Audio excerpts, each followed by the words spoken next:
Hello, everybody, and thank you for listening today to Soul Talk here on Sunday afternoon here on the East Coast, and it's in the morning out in the West Coast where our guest is at in Eugene, Oregon.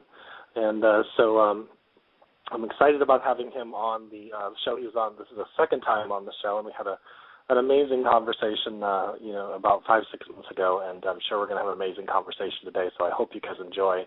If you would like to call in and speak to our guest, our number is 646-929-1371, but I'm pleased to have our guest, Dr. Amit Goswami, on the line today. How are you doing, Dr. Goswami? How are you? I'm doing good. Glad to be here. I'm glad to have you here. I was just telling you before we came on the show that I had watched a documentary that I don't know if it was your first one, but I know that it was the first one I had seen you in, and it shifted my consciousness, the way I thought about the world, and we had talked about that the last time you were on the show, but there was one particular thing that, and it leads into the stuff you talk about with the quantum activist, and it was the scene where she's in the basketball, or she's in the basketball court, and all the basketballs are bouncing up and down, and you say, when you're not looking at it, it's a wave, and when you are looking at it, it becomes a particle.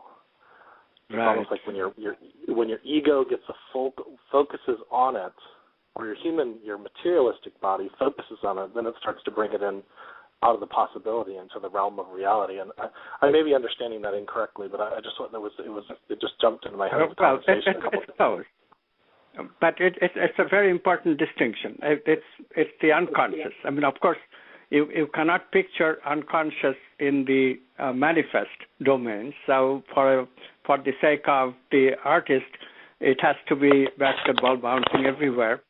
But really, the possibility domain is outside of space and time.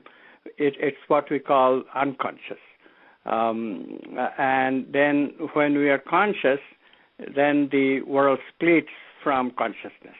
Consciousness becomes divided into a subject and the object. Okay. A little bit subtle concept. Yeah, it is very subtle, and I think that's one thing that it's just watching. I've read your book, and I've watched a lot of things and watched a lot of stuff about quantum physics over the years. But that just, it's almost like I see in it, however long that movie came out, 10 years ago, I believe, or 9 to 10 years ago.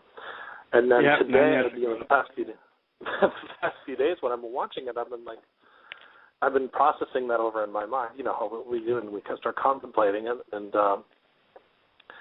it just started to shift even more because I'm like, wait a second. See, there is a very subtle way we think about things or the way things happen, but our mind can get fixated. I think you talk about that. You actually talk about that in a lecture you're giving in the Quantum Activists, where you're talking about in the materialistic world, we come up with one concept or we see something with our mind, and then we think that is the only way to do things, or that is the only right. And so and we keep fixated on missing the world of possibilities. Right. Yeah. So basically, this realm of possibilities, this wave, in some ways, could be like the flow of existence, I guess, or consciousness, or it is. It is consciousness. It's flow of existence. It is something that is very important to recognize, that space-time world is not the end of it. There is a world of potential outside of it, and from that, a very important aspect of us, namely our freedom to choose, comes from our creativity. It comes from there. Our connectivity, the ability that we have of connecting to another without any local signals. This kind of thing comes all from that domain. So if we miss the domain, we are missing some major aspects, major powers that we have. Mm-hmm. So, the scientific materialist view that we have today, that newspapers constantly bombard us with, there is nothing but this level of reality. It really shortchanges us. That's the worst part of it. Yeah. There's a Native American shaman I met years ago that said there's many paths up the mountain, but there's only one look down. and meaning that there's several possibilities. Right. There's multiple possibilities. Many, in fact. Yeah. But then consciousness never changes. It's potential, but it's still consciousness.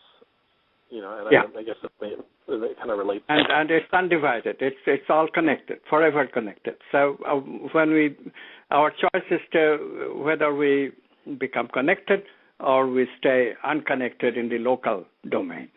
And today, alarmingly, a tremendous number of people, we call them narcissistic, but that doesn't even describe the real tragedy of people becoming detached from this connectivity that we have. And today we seem to get, I guess the path of questions I'm getting in here is that, and I think we're on the same page, is that we get really fixated on a tremendous amount. Like, right now there's, we had mentioned that there's a lot, there's a lot happening in the world. There's just, name a few, there's just a lot of heated emotions happening in the world. And I don't even need to get into specifics really, but there's just a lot of heated emotions in the world. And we seem to get fixated. We seem to get fixated on one area, and then we forget that there's a realm of possibilities that's out there that's so tremendous that if we got still enough, and you bring this up so eloquently because there's in a lot of mystic and spiritual traditions they say, just be still, and which is true. But then we forget about we forget about our materialistic body, which is still a part of who we are. And then I love how you say it, do be, or be do be. do be, yes. Right. The recipe is so simple, because when we are into being instead of doing all the time, then we become connected once again. So everybody should learn how to be, just relax. If we could just do that every day, a little bit of relaxing, just not busybody, not do anything, not think, not, just sit. If thought comes, but not own it. That's the trick. I mean, of course, you say, well, thoughts will always come, but not to own it is the trick. You just watch the thought, and then the thought won't grab us, and in between thoughts, there will be sufficient connectivity. And that connection, that wholeness is the being. That's the nature of our being. And in that unconscious, when we process, unbeknownst to us, of course, but we do process, and we process possibility. And then the rest of it is how to get new possibilities in our unconscious. Unconscious also is conditioned in the sense of being only able to process what is already in our memory. So we have to use some more tricks of opening up the unconscious. But all that depends on, first of all, opening up this gap between thoughts, gap between actions. Well, and then that even comes down to, we're still or we're being, and then we go out in the materialistic world, we do, and so we have stillness and action, exactly what you're talking about. And that comes down to another thing that you were talking about, and you mentioned it in the 70s. There was a lot of people teaching about, we manifest or we think or we have positive thoughts and we create. And because I was born in the 70s, I don't necessarily remember that, but I do remember, when the law of attraction started coming back out in the early 2090s and stuff like that. Yeah. So, of course, in my consciousness, that's when it all started. But it's not. Yeah. It's a very ancient way of thinking about things. So it's but there's a very pinnacle thing, a distinction there where most people feel that they can think positive thoughts and they'll just start to happen. But then they forget. No, it's not all. It's not all to be ignored. However, I mean, but that's not all of it. I think the mistake that people make is that they think that positive thoughts themselves are going to do it. But if we keep on at the same level, namely thinking, it's still conditioning. So what you have to do is to be positive. That part is good because being positive keeps our negative emotions at bay. And that is important because the brain has these negative emotional brain circuits that play back negativity much too much. So unless we balance it with positive thought, nothing can happen. So positive thought is very good. We should not denigrate it. We should encourage it. But just positive thought is not enough. In addition, we have to slow down thought itself, create this gap between thoughts, in other words, being, and then we have to start some focused doing. That's the other trick of creativity. If we focus on the doing with some focus, direction, purpose, meaning into the doing, and start investigating what is important to us, what has meaning for us, what has value for us, like love, beauty, truth, justice. The investigation of these things have value for us. So we go into that direction. That directional focusing is the doing that we really want to do. So it's even do is a subtle message. The being is subtle because it's not just lying down and being lazy. It's really letting go of attachment to what is happening in the arena of thought. And doing is focused doing. It's not just doing anything haphazardly without direction, without concentration. So you see, I mean, that's the part when we just give people advice that, well, just sit, do nothing, we miss these subtleties. Right. Well, it comes down to if I hadn't have started, I wanted to do a radio show, but if I hadn't actually done the setup and meeting people and learning how to do it, it would have never happened. Right, exactly. And this is why there are times when things have happened where I've had technical problems and I've gotten frustrated and where I've had to stop and get quiet and get still and and not let it sway me in a sense, because then I became I guess more of the still observer and processed it later of what's happening. So I think it's exactly what we're saying. Is you're saying it's very subtle, but it's a balance in what you're creating. And I think what's happening now in the world is that we're getting pulled. Like some of the court cases happening in the United States where there's heated emotions happening. People are getting pulled into the drama, and when we say be still. And then people say, well, we need to speak our truth, and I think that's absolutely true. But maybe without the heated emotion, then you'll have a clear mind to be able to act upon things. Yeah, the thing that to recognize is that unless we introspect, unless we slow down, unless we are quiet, no new thought can come. Obviously, all thoughts are there, and emotions are justified on one side and the other side, and so forth, but that just maintains the status quo. This is what people don't get it. This is a little bit hard to get because we become so angry, so emotional, that we think, of course, we are right, and therefore what we should vent our emotions. But we're not right. The reason is that maintaining status quo will just not help. It will only perpetuate the same situation because there is anxiety in one hand, there is fear on the other hand. We have to acknowledge the fear. We have to acknowledge that there has been historically a certain amount of fear associated with certain things. And unless we absolutely, deliberately, consciously, creatively devise ways of overcoming those fears, these fears will never be gone. With negativity, negativity only increases. Only with positivity, bringing positive emotions, can negative emotions be overcome.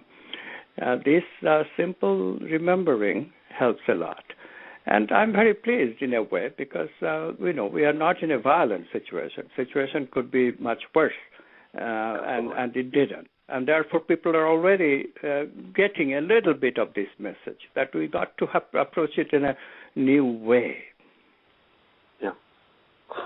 Well, I actually feel that it is the new way because, people like yourself coming out and teaching, and there's many others out there teaching, that this information is getting to people, and they're starting to practice it. And it's almost like, and I could be wrong, but I feel like consciousness is changing its way of, its flow of, its perspective, I guess is the way I'd want to word it. And as a result, some of these things that look heated are really growing pains of consciousness. It's like letting go of the old and bringing in the new. And so it's like I really feel that there is a huge shift happening within the world that maybe isn't visible to the ocular eye, but is very visible to maybe our quantum mind. And actually, it is visible, although it has not yet hit all the segments of the population. But the people that I work with most, which is more of a little bit of an older generation, middle-aged people, the awareness that we should do meaningful things, we should be focused, we should be creative, we should practice we do, is enormous. I mean, literally, I go through my mail every day.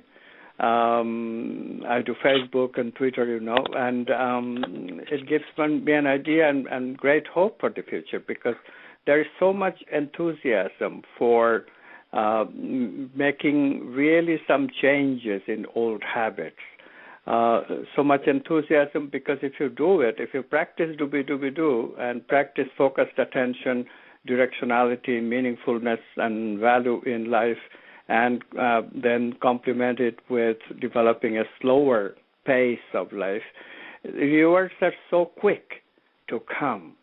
This is what is most heartening, that people are recognizing the rewards of such a life. Yeah, I've been not even realizing it. Well, practicing this for maybe 6-7 years, and I'm, I guess would be considered fairly young, but it's I've noticed a massive difference to where 10 years ago, and I was pursuing money, success, career, and I don't think there's necessarily anything wrong with those things, but that was my only focus. Right. That there is a vast change in where I was never happy or never good, or nothing was ever good enough. I'd get to a level, and I'd be like, well, I can't stay here. I have to go to the next level. And, exactly. When does it end? When does it end? When you actually just say, I'm happy. I'm happy where I'm at. And if I'm upset, then I look at it, I process it, and I even look at that as a happiness. So, you talk a lot of you talk about you make a statement, and there's several other scientists that have made this statement. The evidence for God and how we can prove that with science is to ask, how is God related to consciousness? Which I think is it's something we're already talking about, but I think that's very profound, because I've always felt that consciousness and God, exactly what we're talking about, is the same thing. God is just a word for consciousness. And, and when we recognize it as consciousness, something very profound happens. Actually, the use of the word God, in a sense, is unfortunate, because to many people, immediately it creates the illusion that God is separate from us. When we say it's consciousness, God is consciousness, then we recognize, consciousness, I'm conscious, so how can I be separate from my consciousness? Immediately it dawns on you that there is no separateness between God and me. When I'm not separate, I am God. And when I am separate, then I am me. So the question is then, how can I live in both places? Because I don't want to give up me, and I don't want to give up God. So the whole trick is to how to live a life which is balanced between my me-ness and my godness. Right. I think that brings up another question, that when we talk about oneness, or in some spiritual context, or saying, well, we're all one, people think that they're losing their individuality, and they're really not. No, not at all. And this is also a confusion that occurs, because we say that the choice, in quantum physics, we do say, and it is the correct way of saying it, that the downward causation, the power of causality that we have, our freedom to choose, that comes from that one consciousness, that completely connected wholeness. And that gives you the impression, well, then that is the desirable way to be, and this being, that is this me-ness, I-ness, this separateness is undesirable. But that is also not true, because the undesirable, this I-ness, this separateness, has to make the effort. Creativity is a combination of both the wholeness and the separateness. This has to be understood. In other words, we would never be created this way with separateness unless it serves a necessary purpose. So necessary purpose of the world is creation of new ideas, creation of new manifestations. And so for creativity, we need both our individuality, our I-ness, and our wholeness. And that's when that is understood clearly, then we get rid of this misconception that it is either one side, either the individuality that has to be precious, or the wholeness that has to be precious. In other words, one side is scientific materialism, the other side is the spiritual traditions. And both sides have made this mistake. It's not either or, it's both and. This is the message of quantum physics. If you just tell me to shorten the quantum message in 2 words, I would just say this. So in other words, love all of who you are and all of everything, and right. Appreciate it. All of who you are and all of everything. Correct. Very beautiful. Yeah. That message is so strongly laced in many things, and I think I'm not sure where the breakdown happened, or I don't even know if it was a breakdown. And sometimes I wonder if the consciousness just chose to have an experience of separation and duality, and now at this time we're bringing it all back, or if it was what we're just experiencing, an experience of separation. So I don't know what, that's just a thought that came up when we were talking about it, but I think it's exactly what you're talking about.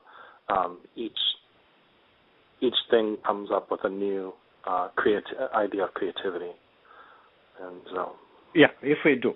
Of course, the point is that sometimes we forget. Sometimes we forget the importance of creativity. Sometimes we forget the importance of the archetypes that we value.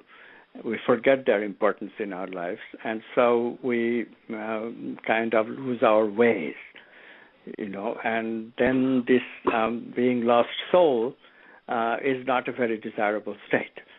So we find ourselves.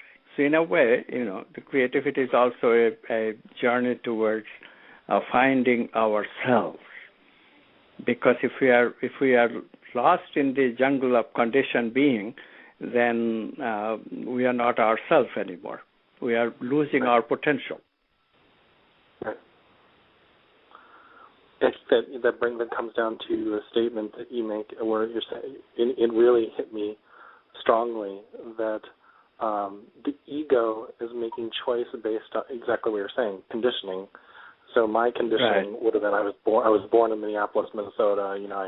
I grew up in a farm town and then moved to Florida when I was 15, and from a single mother. Yours is I was raised in India, and that's very general. But I'm saying that there's a conditioning that happens of me watching TV, playing Nintendo. Whole baggage comes with it. Right. So just imagine that you identify with that baggage, and then that's it, and you never become an individual. So in some true sense, unless you have creatively discovered your own opinions, your originality, then how can you say that you are even a person? To become a person, to become an individual, you have to be a little bit original, at least a little bit original. Right. Right.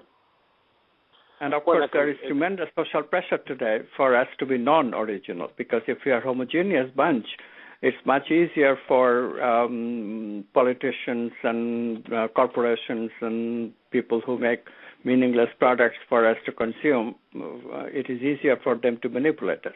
So everybody in society, newspapers and programs and televisions and everything is trying to make us into a homogeneous, non-thinking bunch of conditioned zombies. So we have to be aware of that also constantly and fight it. That there's a young man out there. It's a little bit off subject, but he is name is Jacob Barnett. I don't know if you've heard of him. He's 11 years old, and he was autistic.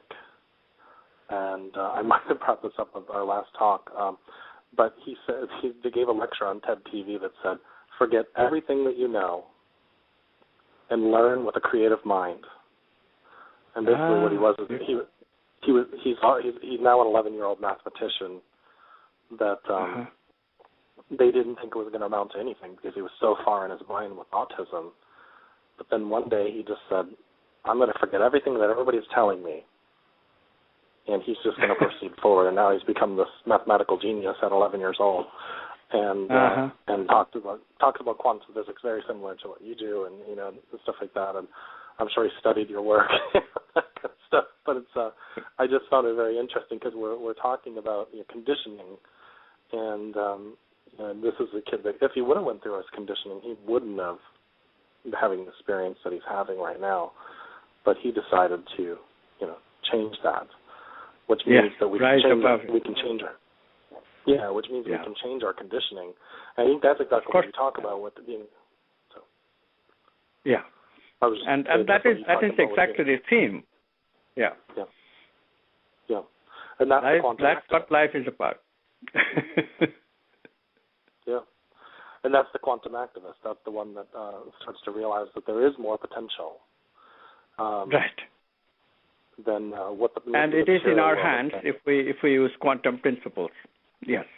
Right. So first of all, recognize that we have more potential than we recognize, and then we can realize them just by simply, doggedly, with some perseverance, some relaxation, with a lot of positivity, pursue the quantum principles, and these manifestations will happen in our life.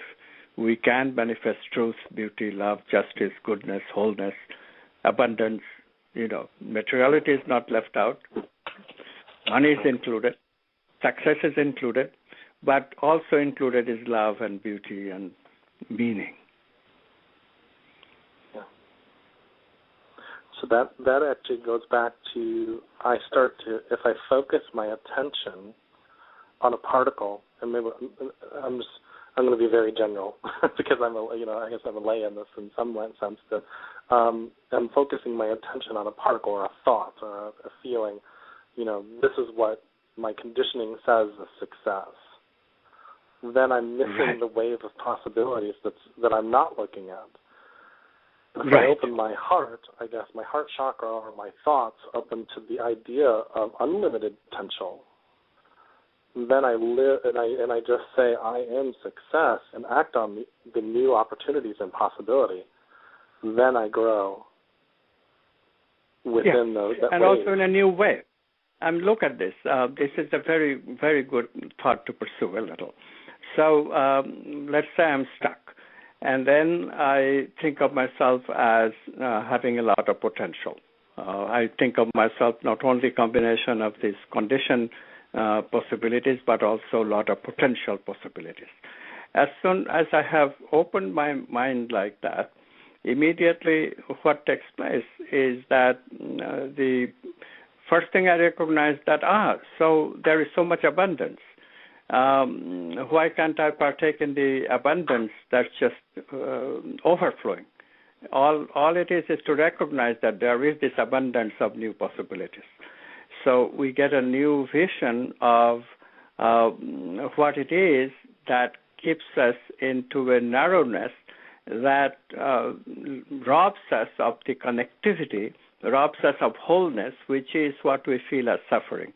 So we are making money, we have a satisfactory career, we have a good family, we have a big house, but we are not satisfied. We are not whole. We still have this complete and constant dissatisfaction. This is not enough. This is not enough.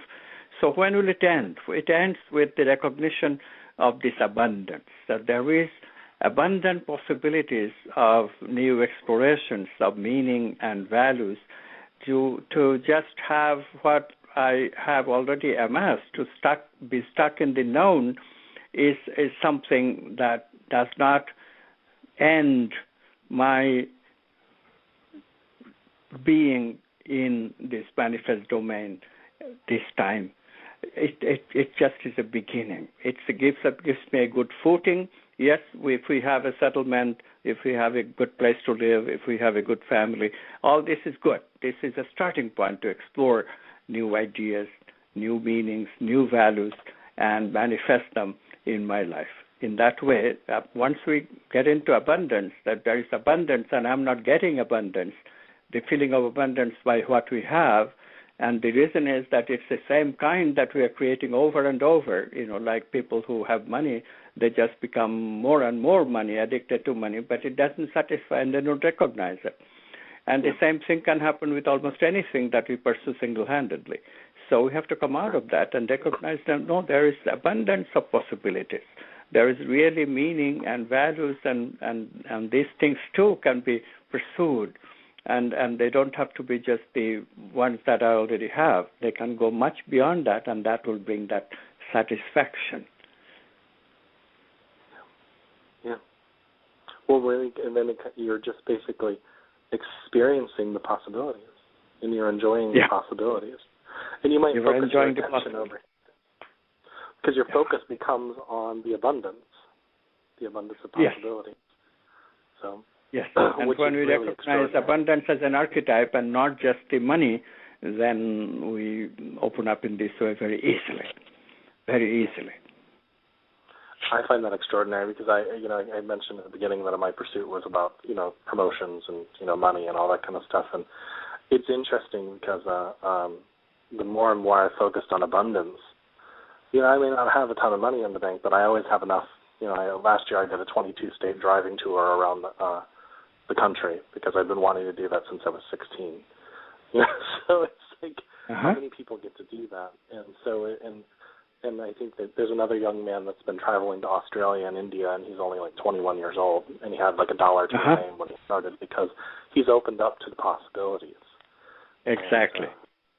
And so we get fixated, and I think all of us has been just as I don't want to say the word guilty, but we've all experienced that idea of, I guess, limitation, and then we open up to the possibilities. Yeah. Also, imagine if we could change our society to recognize abundance, because look at our corporations, single-minded on profit-making, single-minded on money-making, so much so that they often lose sight of the fact that what is the actual condition of the people who are running the corporations. Why is there so much hesitancy in terms of taking responsibility for society? Why can't we make a compromise so easily that social well-being is necessary because I'm part of society too? Corporation, we sometimes, our politicians say corporations are people. Okay, fine, but people have two sides. People live in society, and they don't ignore society. Nobody lives as an individual and does nothing to improve the society. So make the corporation like people, and then you recognize easily that the abundance has to be the goal of the corporation, not just money, not just profit. When we change our societies this way, social organizations, and let them recognize that, look, there is both parts, the society, common good, and also individual good, and both parts can be serviced by our approaches to things, then where we live, our environment, both mental and physical, becomes much, much better. This is really what the goal of quantum activism is, to change ourselves and also our societies, because we live there. Yeah. At a lot of spiritual faiths, we want to forget that we live here.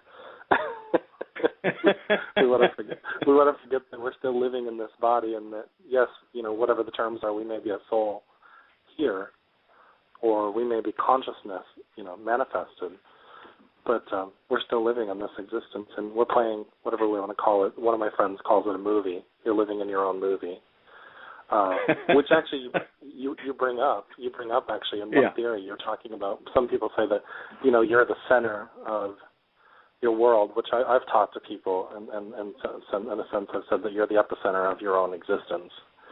And but you bring up a very valid point that the type of thinking can bring you into a mindset that it's only about me and not about anybody else. In reality, you and I are having you and I are having an exchange of an energy. So I can't just say it's all about Jeremy and it's not about the person I'm interviewing or talking to, because we're having an exchange of flow of energy between the two of us, and that would be irrational for me to think. Right. So what is the view of that we can bring, which includes both me and us? So the context of these statements have to be very, very clear, and sometimes we are not very clear, and so we mislead people. But of course, the idea of me in the center of the universe is that whatever is happening around me, I am creating that too. So right now, if you take the view that you have created the interviewee, namely me, and what happens? What happens is that not only you become aware that, yes, I am a being of your creation right now at this moment in this show for the interview, but also you take responsibility for not only yourself, but also me. And that way, and if I do the same thing, notice how us has been created. So I'm allowing you to create me, and you're allowing me to create you. And in that mutual creation, we have a situation what in quantum physics we call tangled hierarchy. In this tangled hierarchy, we have become one self. And this is the us. This is the creation of we from the two individual I. So this is a great, great, great way of generalizing ourselves into a society.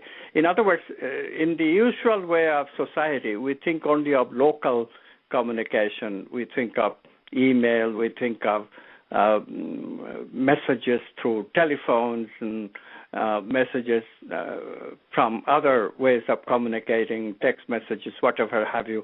But they're all local.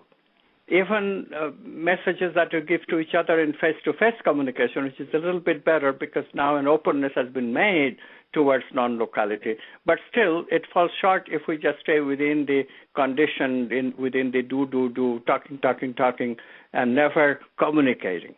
But if we combine this with do and be, if we allow being to happen when we are together, you see, I mean, I hope the listener is listening, that listener is realizing that there is always a gap between where I end and you pick up. And that gap is very important.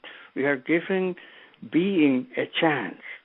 And in that being, we become connected. We become that we. So what flows next from your mind or what flows next from my mind will be a joint creation. This is why the flow of interviews go very well when this happens. Yeah, and it's because I'm engaged, you're engaged, we're both listening. We're not my mind's not wandering off to I want to do this later on, or the last interview I did, that kind of stuff. You're not thinking about we're right here in this moment, and even the listeners, they're in the moment with us. Yes. And to the extent that the listeners are with us, they're contributing to this collective consciousness from which this interview is taking place. Right, which would be what some would consider co-creation, right? Co-creating space. Precisely. So it all depends on the perspective of how we talk about things. Once a libertarian, I was talking to a libertarian. They are very individualistic in one sense. But this libertarian surprised me.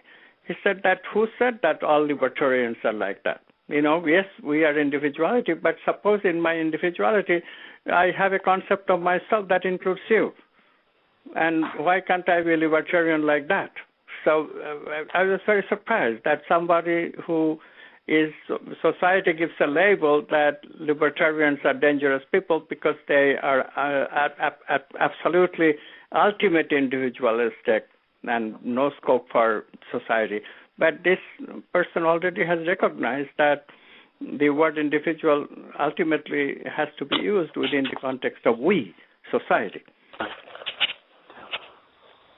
I don't know if Rand Paul does it this way, probably not, but he could.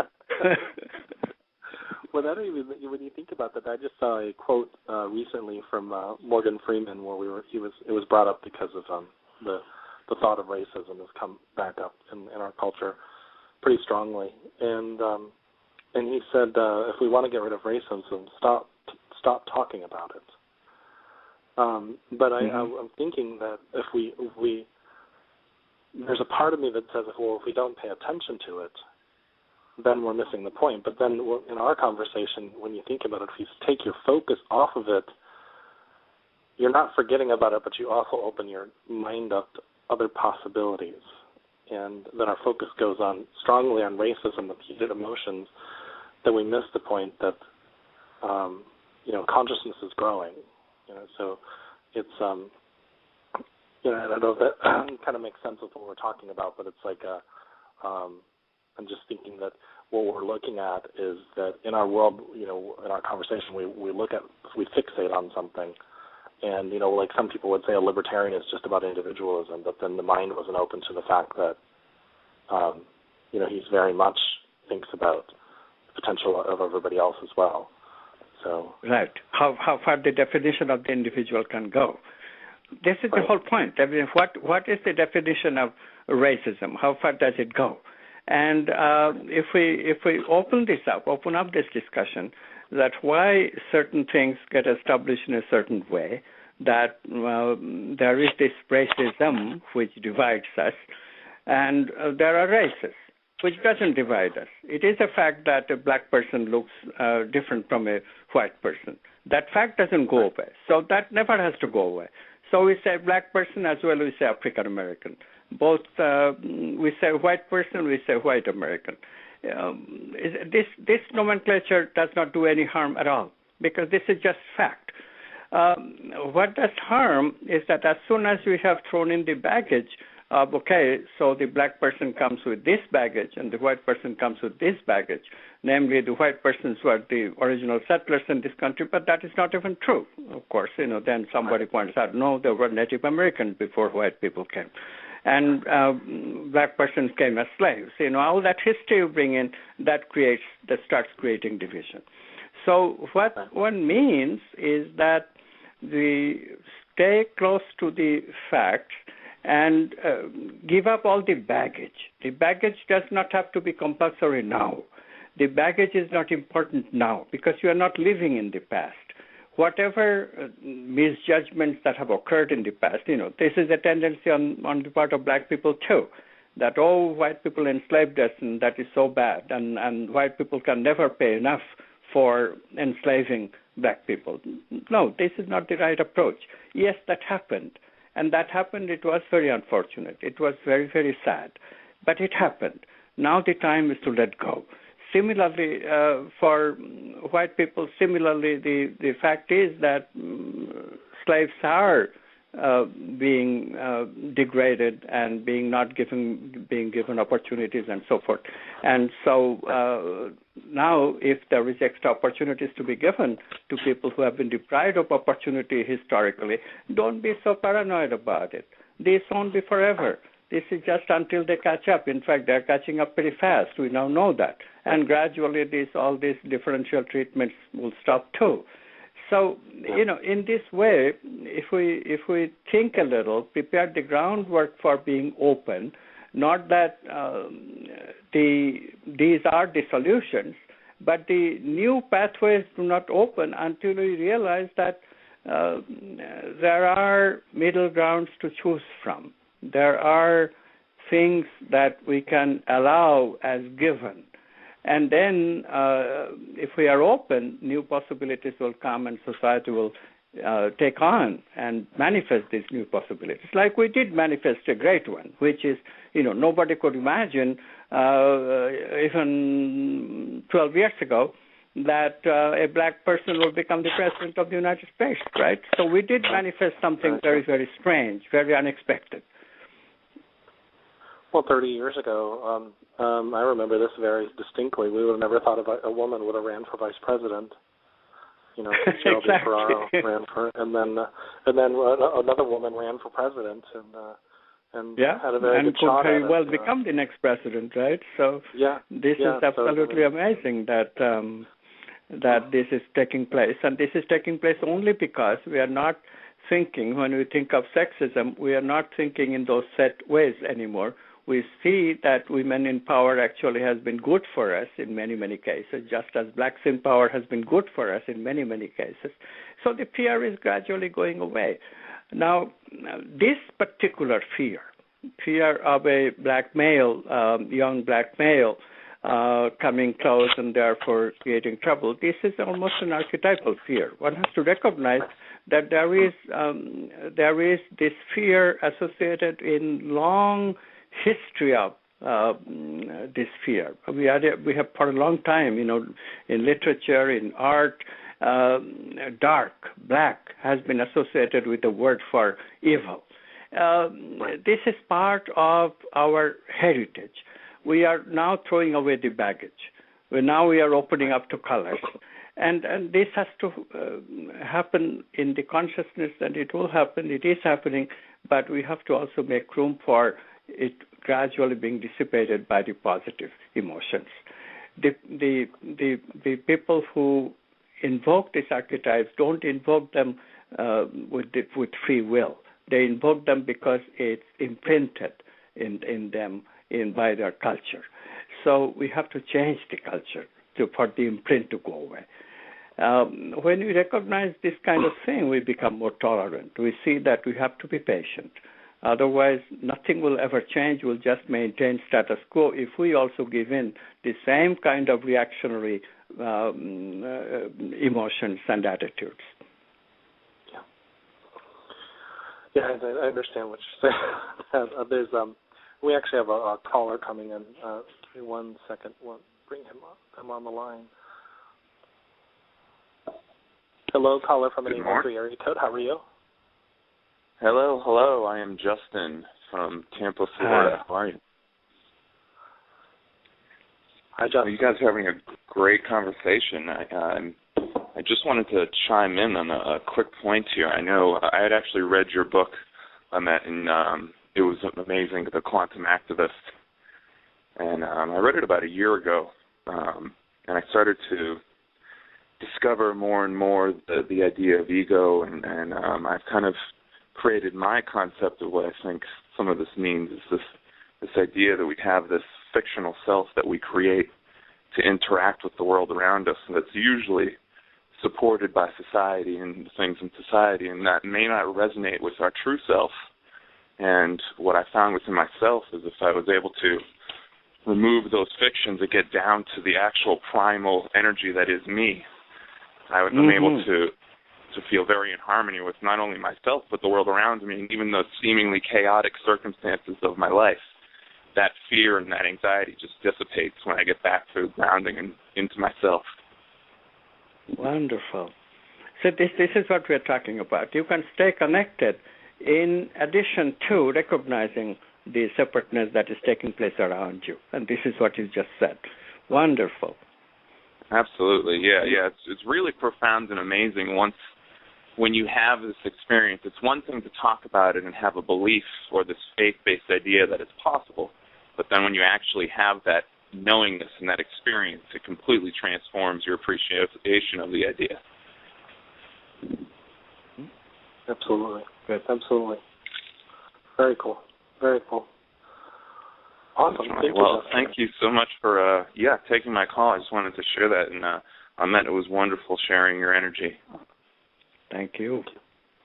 Thank you. All right. Take care. Awesome. There's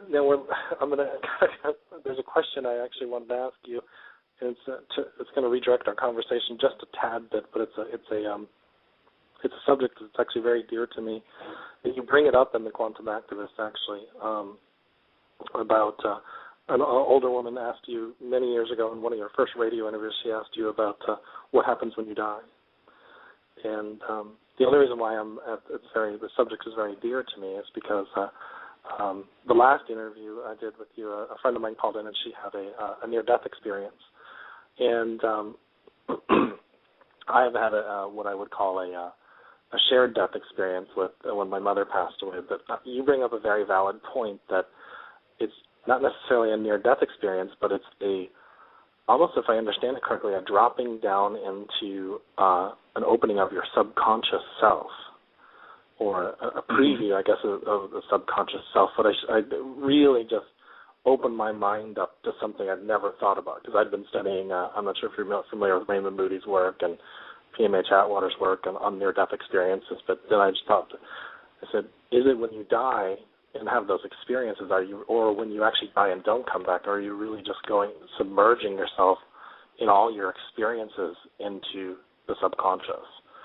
And I just thought that was a really interesting way to look at it, and very profound when we have a very different idea of death. Yeah, absolutely. We are not really understanding death very much, because in this culture there is a hesitation from talking about death. I mean, I have noticed that if you suddenly start talking about death, people kind of shut up. They don't want to talk anymore. This taboo about death does not help very much.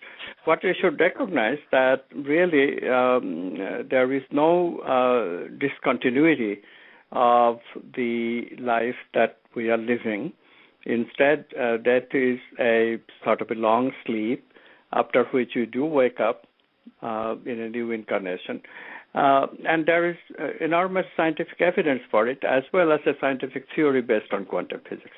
Once people recognize that we have a science of reincarnation, I think this taboo about death will go away, and people will recognize that in studying death, or getting the idea of what is common between death and sleep, why don't we experience these things in a similar way, we can open up new scientific investigations. For example, I'll tell you something which is becoming very apparent nowadays. In sleep, we do not have usually this ability of, in deep sleep anyway, we do not have the ability of recognizing after we wake up what was going on.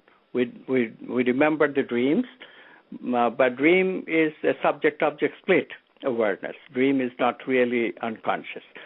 Deep sleep is unconscious.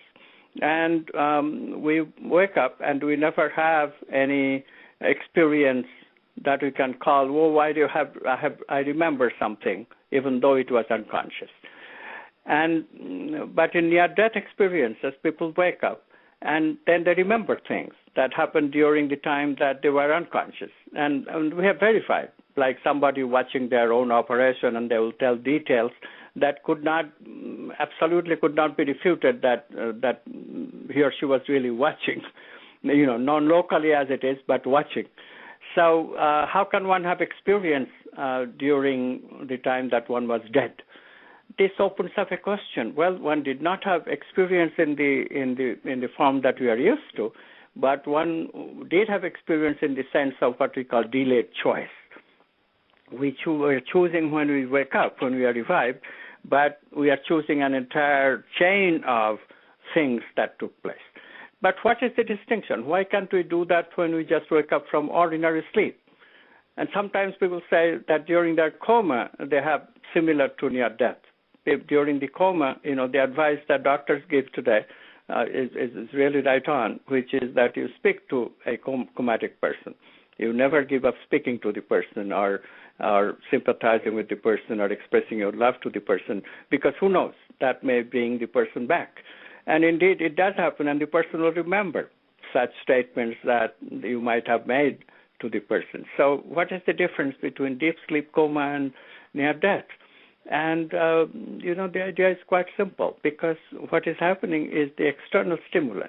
Deep sleep, usually only our internal stimuli play. And so we are not aware of it afterwards, because internal stimuli don't make the same mark as external stimuli do. So the external stimuli is the key, and if the external stimuli is new, then the mark will be even better, because the new stimuli, the internal stimuli will not compete with it.